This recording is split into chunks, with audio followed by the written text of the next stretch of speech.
I'm to the point now with this cell phone that there's so much lint or so much trash or whatever that's in the plug-in that sometimes it charges, sometimes it doesn't.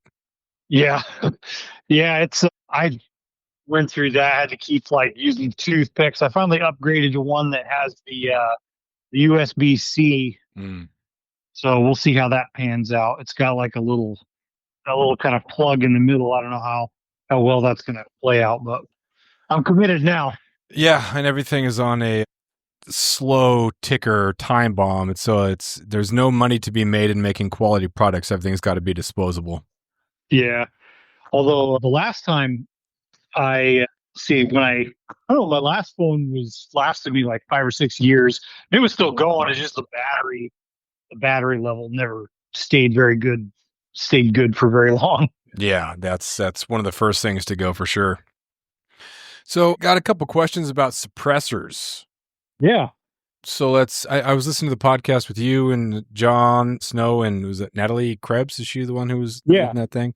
Yeah. And I had a couple questions. I don't know if I missed it in there, but I'm just thinking, let's set this up as far as I drew a moose hunt, and if I wanted to get my 30-06 suppressed or put a suppressor on it, I'm not sure if it sounds like it's going to be sad if I suppress it, but what would I be by looking at here? Because if I'm looking at suppressing it, I'm looking at decreasing the decibels, and so it's going to make it easier to shoot also because it reduces the recoil. So what's the main draw of getting a suppressor? Why would anybody want to get one? I mean, the biggest things are, yeah, because it reduces sound dramatically, protects your ears. Because even like, a single gunshot with it, without hearing protection can like be somewhat measurable, cause somewhat measurable hearing loss. We still do it a lot in hunting, and I've done it many, many times. But you get your hearing protection, and it also eliminates the blast. Especially if someone's used to using a muzzle brake to cut down recoil, it's a just enormous difference reducing the blast. And it reduces noise, reduces the blast or eliminates the blast, and reduces felt recoil a lot. So the gun doesn't move. You can kind of stay on target more easily. And, in a lot of cases you can spot your shots a lot more easily, and just helps you shoot more accurately in general. If you shoot your rifle a bunch, even just eliminating the blast and shock and noise kind of makes shooting a less stressful thing. It makes it more pleasant, enjoyable. And just having a rifle kick you hard, or a rifle that hurts to shoot, isn't what people commonly kind of point to that when we talk about a rifle recoil causing you to flinch or kind of develop bad shooting habits. But really, it's a lot of things. It's the movement of the gun, it's the blast and the noise, and that kind of sharp impulse that kind of will cause your body to react like that. So eliminating that just makes it a much more pleasant and experience. And a lot of times adding a suppressor will certainly not hurt your rifle's accuracy. Usually it helps, if anything. Mm-hmm. Yeah, there's a lot of game that kind of you anticipate one good shot, but you know that there's a potential that you're going to need a second one. So getting reorganized after you relocate and everything sometimes can be a little bit hectic. With Mountain Goat down here, it's those things are stinking tough. So you're shooting at 270, 06, 300. Sometimes they go down, sometimes they need that second one. So that the second shot or even third is pretty important there. I did a little bit of research here, but sometimes the numbers don't really tell us anything. So if you're reducing the decibels from like a 160 to a 130, like who knows what that is? And their handy dandy Google chart says a gunshot's at around 160. And then a rock concert is 130. So you're reducing the decibels from a gunshot to a rock concert, which who knows, who cares? But in a lot of your shooting career, you shot without a suppressor. And how have you kind of enjoyed shooting? Because you almost shoot exclusively suppressed now, isn't it? Yeah. Yeah. And it's, and I guess like that's probably the general guidelines for how much.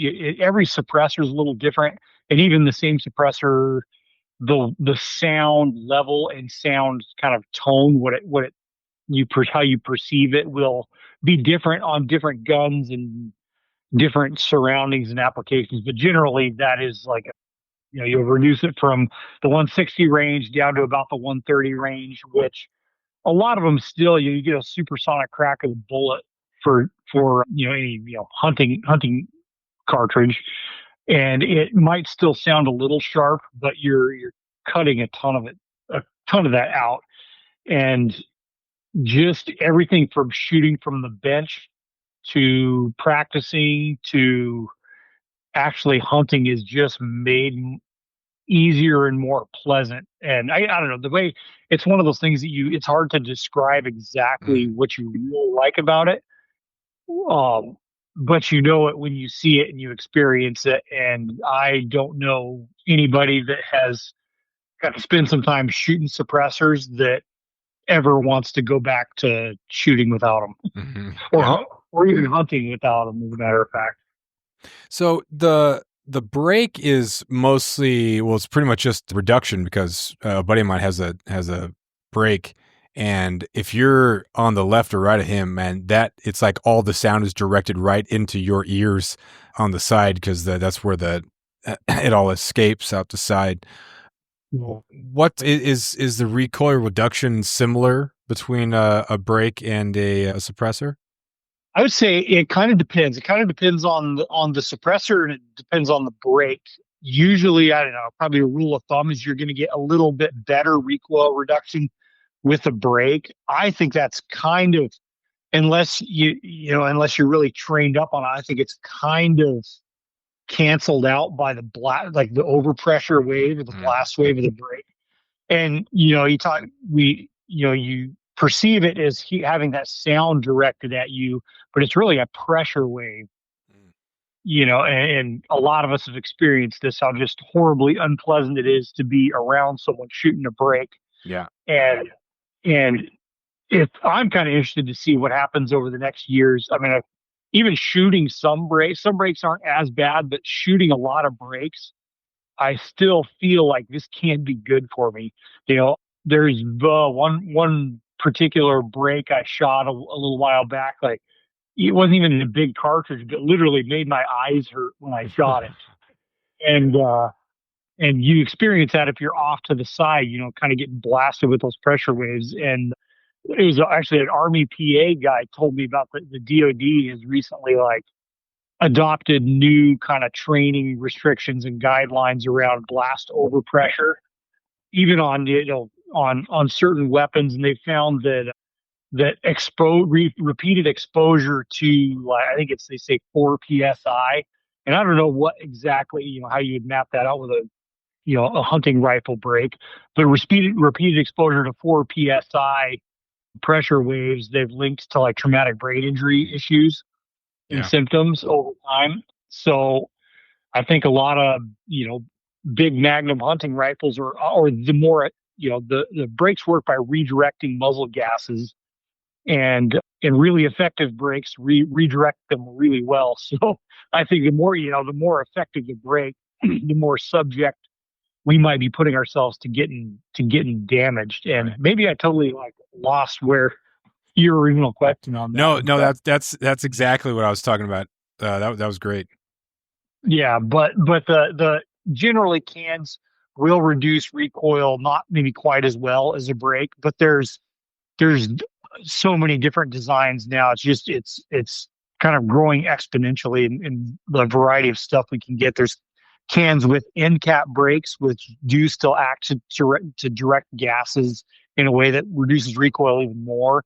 And there's, flow through type cans with those sort of radial pattern brakes. So it kind of depends. But general rule of thumb, you won't get quite as much recoil reduction, but you get a lot. Yeah. Yeah, I think if both of them reduce recoil, then I'm assuming that a brake is going to be less expensive. And so if you're looking for a cheaper option for reducing recoil and you go with the brake, but then there's that potential for, damage and you just not having an enjoyable experience, then it'd probably be worth it to get the suppressor instead. Yeah, I mean, I'm 100% sold on that. So I mean, it's kind of like, you know, it, I'm making the case for that is kind of, I may act like I present the positive sides of the other side, but I guess that's what I'm trying to say is I'm pretty much, sold on suppressors overall. I think, yeah, I mean, to me, just the negatives, and there are some certain applications where shooting a break can be kind of the best. If you're shooting solo in a NRL or Mm. PRS match with a heavy gun that you really don't want to move at all, a break can be thing. But hunting, I would rather just shoot a small. If I'm bothered by the recoil, I would rather just shoot a smaller cartridge and not use a break. Mm-hmm. Because if just a regular unprotected gunshot could damage your ears. I mean, I've had my bell rung a few times by breaks, and or even some of these breaks that come on. For example, I got a Ruger 338 guide gun. My 375 isn't threaded, but that guide gun, I mean, they come with a break on them, and even without the thing, man, trust from experience, if you torch that thing off in the alders, like your ears are going to be ringing for a minute, and it's just not. I haven't gone to where using that rifle, and I've got a can to put on it where at least it takes the edge off. In the case that you have to fire the thing in real close quarters or tight timber or something like that, to where you're not hearing a high ringing tone for the next 5 days. Mm-hmm. But yeah, I guess I could keep rambling. But So if I did want to put a suppressor on my 30-06, do they make an adapter for it, or is the only real way to get threaded? And if there is an adapter without threading, it doesn't seem like that would be particularly safe. Like, is that an option, or should you not even think about doing anything except for getting it threaded to make it attach or fix better? yeah, no, I'm not aware, on general hunting rifles, especially of any way to attach them without actually threading the barrel. And there's some rifles will have muzzle devices on them, but the barrels are threaded too. So that's kind of your one option for it. And then how do you go about doing that? I know people are pretty independent up here, but I can't imagine that's something that you would find on YouTube. No, that's not going to be a DIY project. Is the thing about threading them? It's not like you go down to the hardware store and buy like a tap and die set and handle it. It's got to be precision machine work. The biggest reason is because you need those threads to be precise and absolutely concentric. Mm-hmm. You've got to have the threads lined up so that suppressor, the kind of bore through that suppressor is perfectly lined up with your barrel, or you're going to have big problems really quickly. Mm-hmm. But there's a lot of local gunsmiths are able to do that. There's a few people here in Fairbanks, a couple people that can do it. If you're more remote, the companies like Silencer Central, who's big. Honestly, if you don't live near a class 3 dealer, that's probably the best way to go for buying a suppressor. It takes quite a bit longer than, say like in Fairbanks, we have a couple different dealers that use Silencer Shop, which is kind of another company that facilitates doing all the paperwork and all that. Mm-hmm. But if you can go into the shop that has that, it's much faster to get your suppressor in hand. Silencer Central is kind of a slower process, but if you live remote, it's really a convenient thing. And they that's one company that offers barrel threading services where they'll you pay a flat rate for the barrel threading. They send you a box to put your rifle in, a shipping box for your rifle. Mm-hmm. Then you send it out, and when they get it threaded, they'll send it back to you. Nice. And I know a few people who've used that service and have been really happy with it. Mm-hmm. If you're buying, we're kind of rapidly seeing new hunting rifles pretty much go to exclusive. I mean, there's more of them than not are threaded now from the factory, but if if you got a hunting rifle sitting around that you really like and you've used forever, if you don't mind, if you can get over the emotional, maybe the emotional stress of modifying that thing a little bit, I don't think most people would not regret getting their muzzle threaded. Mhm. I can't imagine because so many people do it that it would have adverse effects, but what does adding that to the weight, the balance, just the overall feel of a rifle if you get one of those suppressors, because they're not super heavy, but it is a little bit different. So what have you noticed as far as handling one of those out in the field? Yeah, they can make things. Sorry, it's my dumb dog scratching. Hey, Smooth, what are you doing? Come here. Quit that. Sorry. Uh, I for normal kind of typical hunting rifles we all grew up with like 24-inch barrels. Adding a can can make them a little bit awkward handling. It just kind of makes for an overall long package. I don't really. I don't know. I haven't noticed any performance wise any adverse effects from threading the muzzle or putting a suppressor on there. I think as long as you have the whoever you're threading it, thread it appropriately. Mhm. And there's some kind of standardized threads depending on your caliber is and your application. But yeah, it just kind of makes your rifle long. And there have been in the last couple of years a lot of really lightweight suppressors come out. When I got my first one like shoot coming up on, I mean, probably 16 years ago or so. And the thing weighs like 2 pounds Mhm. and its 9 inches long. And it just was not practical to hang off the end of your hunting rifle because it just throws your balance off and everything. And it's just really not ideal. But in the past couple of years, they've got a lot of suppressors are around or a little less than 10 ounces, which even on a normal hunting rifle isn't bad to deal with. And another trend in new hunting rifles is that a lot of them are going to like 20 or 22-inch barrels, specifically to make them a more well balanced package. And I mean, there's constantly new suppressors coming out too. I know of one company's Unknown Suppressors is doing a 3D printed suppressor that kind of reflexes, goes back over your muzzle, so you only have a few like 4 inches out in front Mhm. of it, so even on a 24-inch barrel, you would not have a crazy long package and better balance. But Mhm. that's probably the only significant drawback to them is that they can make your rifle kind of a lot longer and a little more unwieldy. Mhm. As far as care and travel, I'm assuming that you would take it off when you're hiking through the woods or in transport on Alaska Airlines checked bag or anything like that. And then when you're like waiting for the moose or something to come in, that's when you would fix it and then clean it after use, things like that.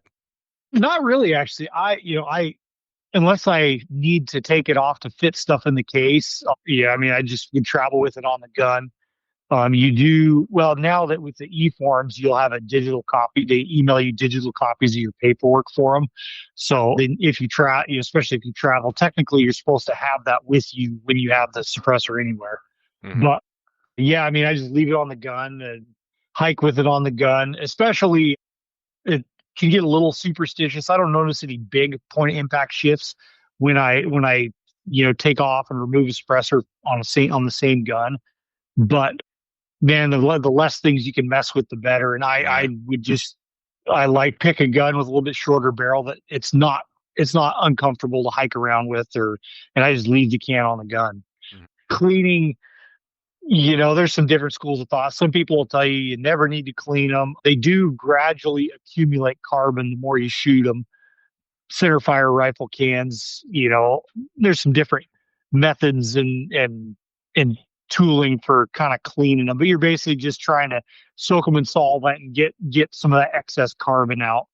22 rimfire cans, you do need to take them apart and clean them pretty frequently because they deposit, 22 rimfire is so dirty and you get a lot of like unjacketed lead bullets. You get a lot of lead and carbon building up in the baffles, and eventually they will fill them up. Mhm. But really, the like they're pretty low maintenance. You don't really have to worry about like a can for your hunting rifle. You probably would almost never have to worry about cleaning or anything like that. Gotcha. So let's pretend that I have my Aught 6 threaded. I got it back. I've shot it. I arrived out in my fly out moose area. I've asked you some questions before, but since I've drawn something and now I'm really getting the details, even though it's months Yeah. away, I just can't stop thinking about it, and it's going to consume my life. Outside, well, next to obviously work and then being a father. Yep.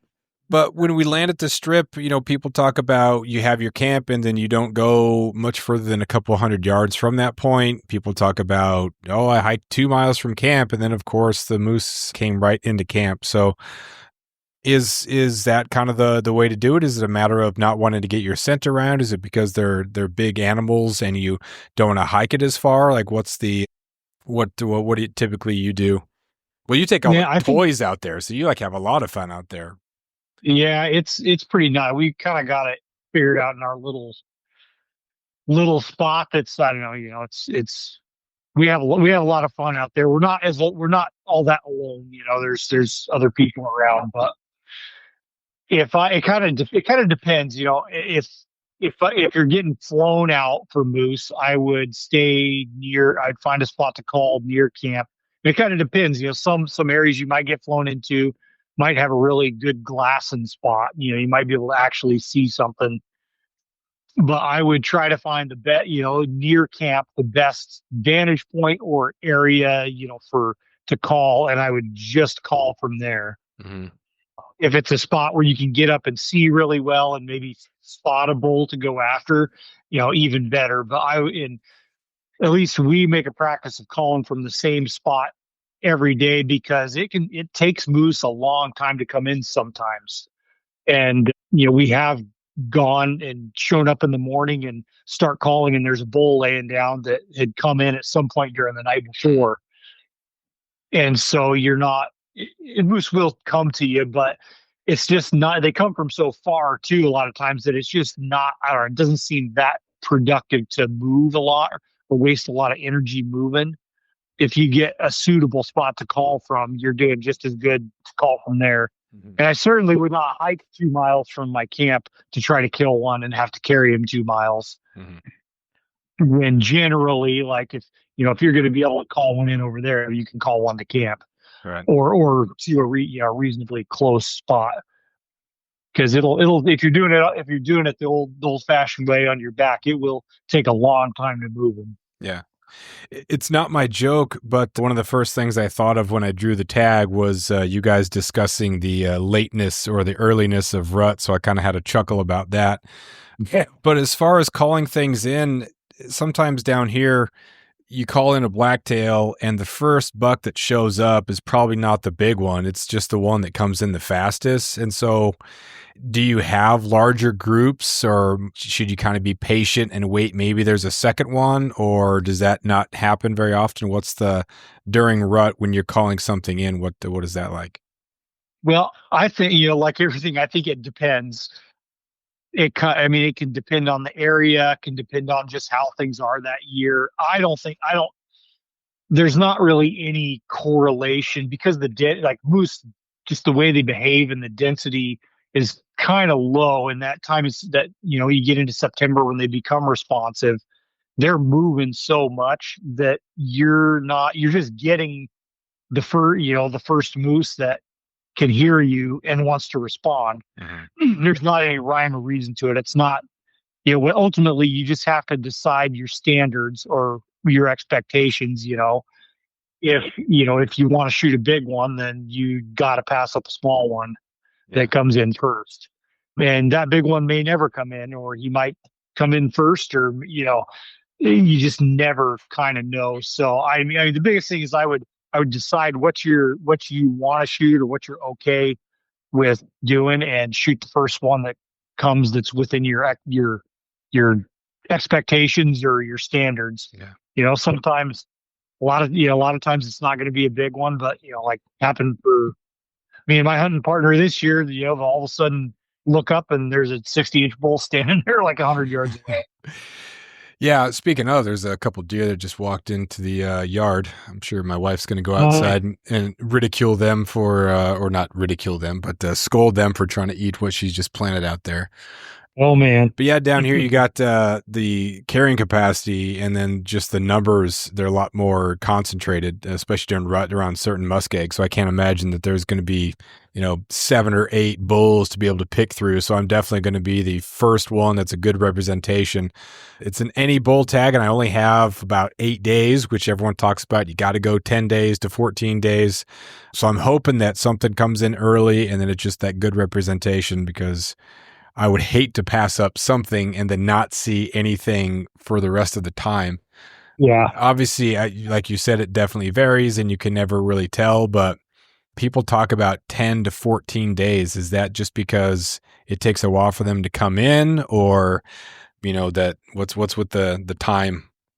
I don't know. I think it can certainly happen more quickly than that, but I think it's a good, I don't know. We've stayed out 14 days before, and at least where we're hunting now, we've pretty much always gotten chances or like where we could kill two bulls, but sometimes that's it, and it's just, I think the timeline is reasonable just because there's such a low density animal. You may get a point where, in one calling session, you may hear three or four bulls. That's happened, but the amount of just persistence it takes, you're not going to call all those bulls in.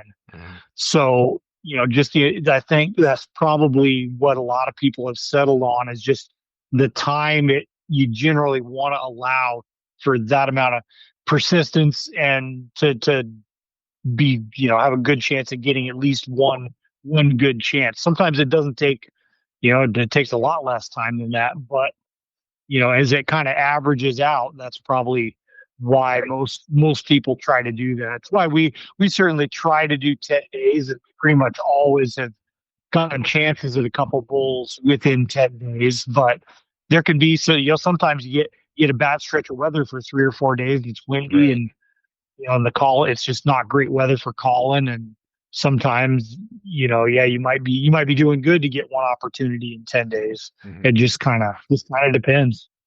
What about if something does go wrong? I've had blacktail deer that just bump. They don't bolt, so you still have another chance. Same thing with mountain goat, where they just get a little uneasy and they just kind of feed away versus totally getting out of the country. If you do happen to make a mistake or a moose wins you, obviously it depends again, but is it something that you can kind of stick with and give it another chance, or should you wait, or is it done for that one? What is it like if a stock doesn't work out? What are the chances that you get another shot?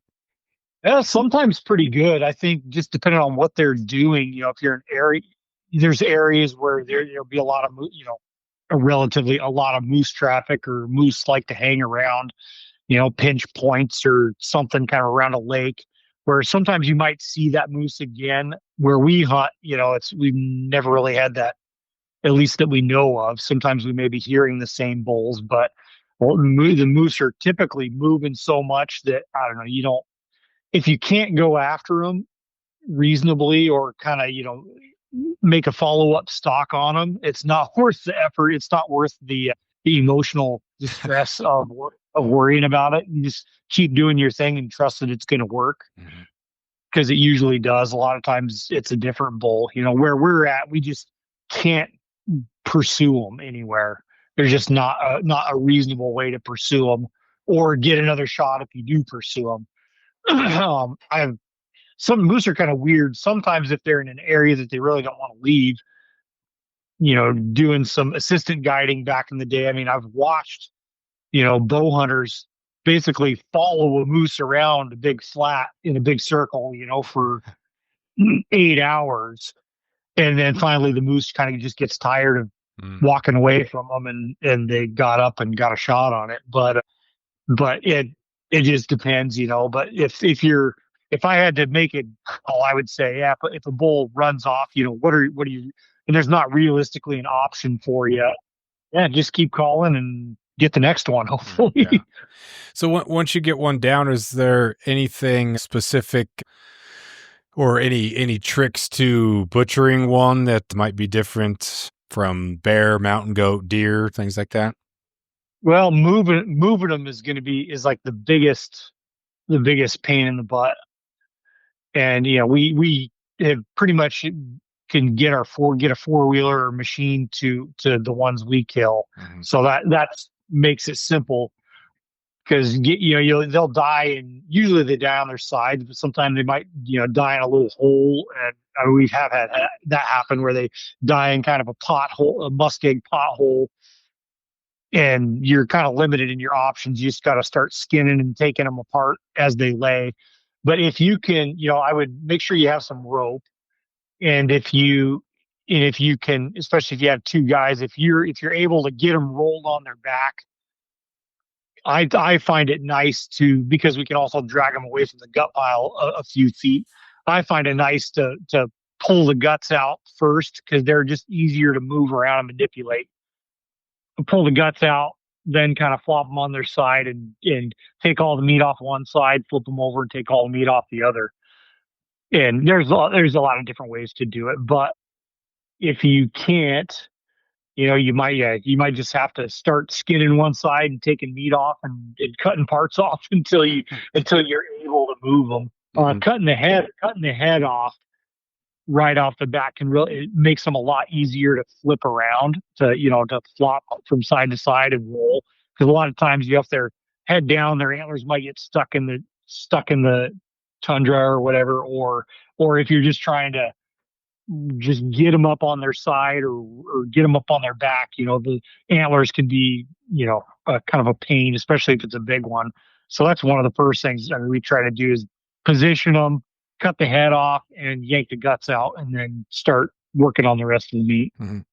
Are you using sturdy paracord, or are you doing some of the Dyneema stuff? What are you using for your rope? Usually a winch rope, but yeah, like, I mean, I wouldn't bother with anything super expensive. Just, some paracord would probably work great. I know I've used that to tie off moose legs to trees and stuff. You just kind of, it's helpful if you can get a moose rolled onto their back. You tie off to a leg or even two legs and tie them off to trees or shrubs or something, just to kind of hold them in position while you work on them. What's been kind of what's in their guts are so big and heavy. Kind of a trick that I've done for a long time. It seems to work well. Is you read in the old Frank Glaser book where he talks about dealing with moose by himself.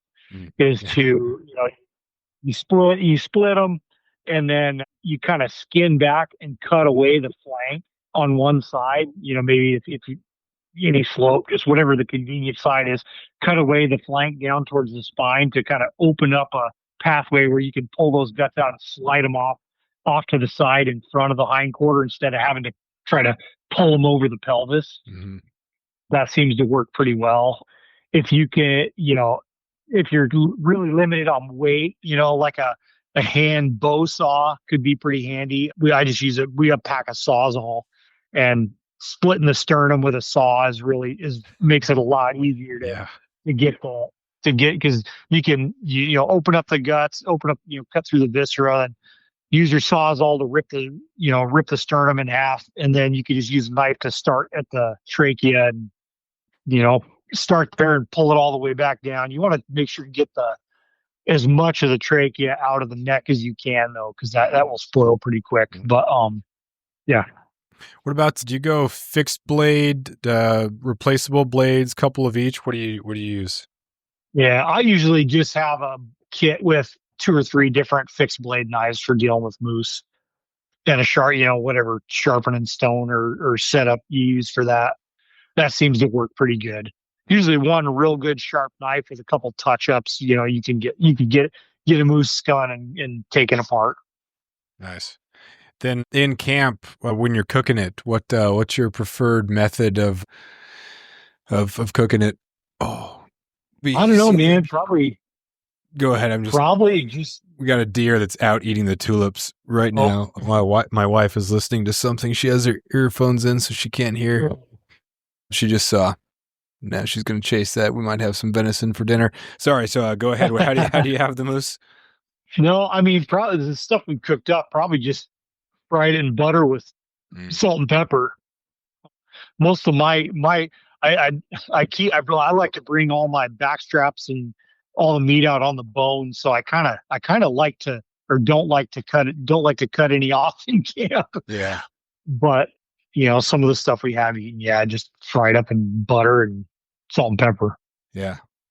Yeah, I'm thinking about everything to bring. I think it might be a little presumptuous to bring stuff ready to cook, but at the same time, it's going to be very little weight. So bring in some spices, some butter, and just be able to enjoy some if we happen to get something. I'm pretty excited about the Yeah, prospects of that. yeah, and if you're not severely restricted on weight, it's nice to bring some real food anyway. And that's just basic stuff that you would cook, cook anything with. So it's worth having in camp.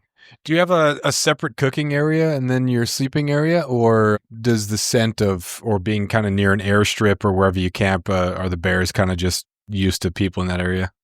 Yeah, I don't know. We just cook in our tent vestibule. That's the cook tent. Um, That's not the official recommended thing to do, but it's just what you have to do based on your assessment of the risks, right? yeah, I mean it's we actually we've only seen one bear in moose camp, and I'm pretty sure it was just wandering through one day. It was like 2 or 3 years ago. It was like middle of the day. We'd had our called in the morning and had our breakfast and taken a nap, and I'd got up during the middle of the day to walk out and brush my teeth, and I was back behind the tent and saw saw a black bear's back like walking through the brush, and ran back to the tent and grabbed a rifle, and he had took off. It had taken off by the time I got back over there, because we definitely didn't want to be dealing with a problem bear, but we had just shot it. Yeah. But no, I mean, it's just like anything. You want to be careful. You don't want to have like garbage strewn around and real like, I don't know. We bag our whatever scraps, and we'll pitch our coffee out, usually our coffee grounds out, but just try to have a relatively clean camp. I think you can certainly have some bear issues in certain areas, but I don't know. I think most of the time that's just really not as big of an issue as people make it out to be. Yeah, I think the when you think about or at least when I think about problem bears, I think about bears that have been at least somewhat habituated, and so they look at some of the Forest Service cabins around here that are on the mainland, and they're throwing their scraps off the front little porch. You think, well, yeah, that's why there's stinking brown bears around, because you're cooking crab, you're cooking shrimp, and throwing the shells right off the deck. Of course, the brown Yep. bears can be around there. So if they don't have to be around, then they're not going to. So just kind of common Yeah. sense and initial smart should help prevent those things. Yeah, for sure. And then, we, you want to find a spot to hang up your meat, and that's, I don't know, ours is 100 yards away from camp, and we just check on it frequently. And Hmm. I don't know, the biggest debate, just unless you had a bear stumble onto it, like it's not like they smell a drop, like sharks smell a drop of blood from a mile away and come running. Yeah.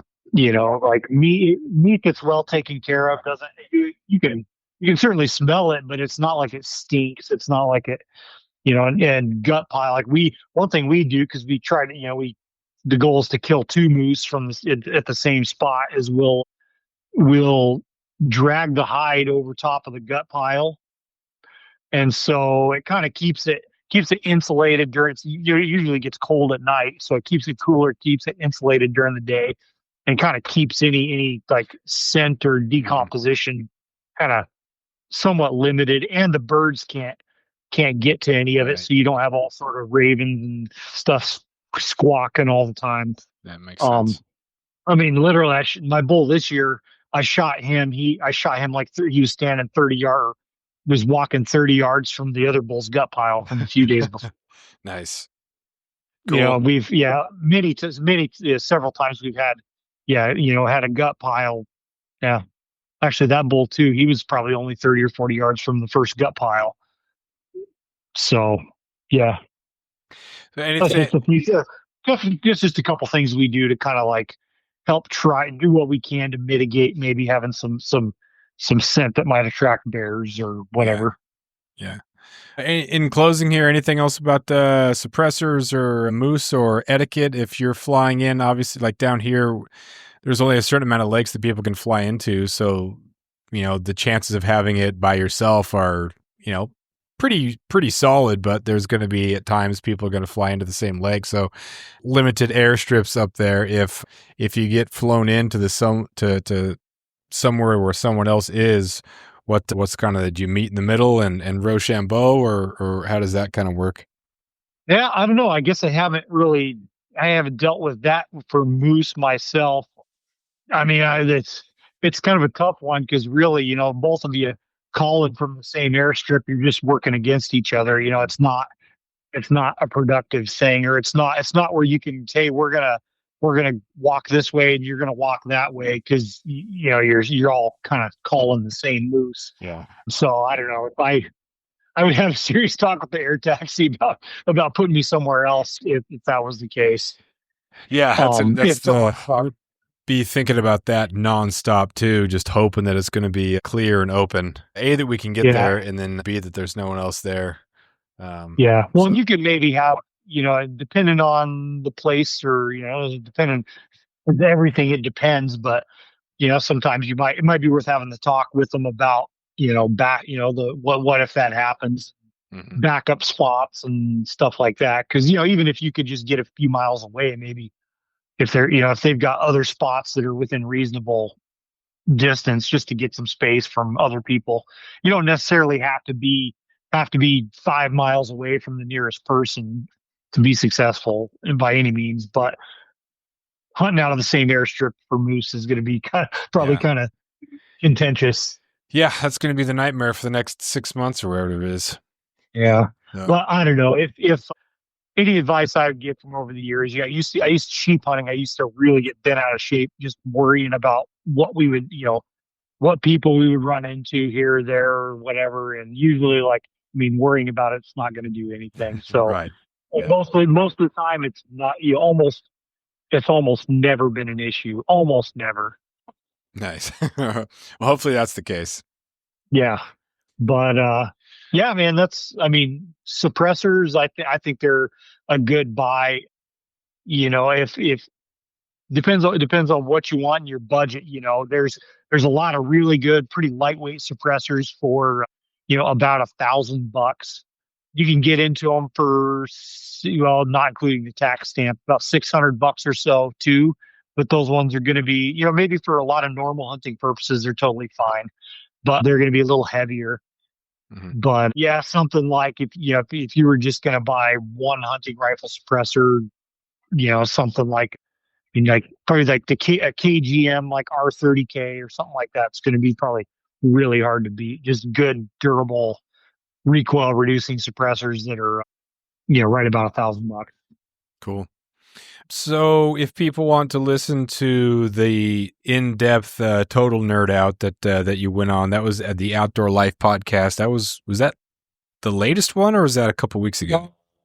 Last week, I think. Suppressors are the new normal. Yeah, that was April 2nd. Yeah, yeah, that was from our gun test. We kind of went pretty in depth and kind of talked about a lot of the aspects of suppressors and where they're at, kind of with hunters now. Nice. And then Tundra Talk is your podcast, and I think that's about it. Anything else you need to pitch or say to the people? I don't think so. All Thanks right. for listening. Hopefully someone finds some of, even if you can get a couple useful tidbits, that's worth it to me. Well, I did. Like that's the main thing. I'm just in this for myself on this one. Yeah. Well, nice, man. Yeah, I will welcome you to the dark side. Hopefully, yeah. I've been talking about it in front of my wife, so I wonder if she thinks that there's something on the way, but there isn't. Nice. Cool. Thanks, man. Appreciate it. Yeah, no problem. See you. All right, see ya.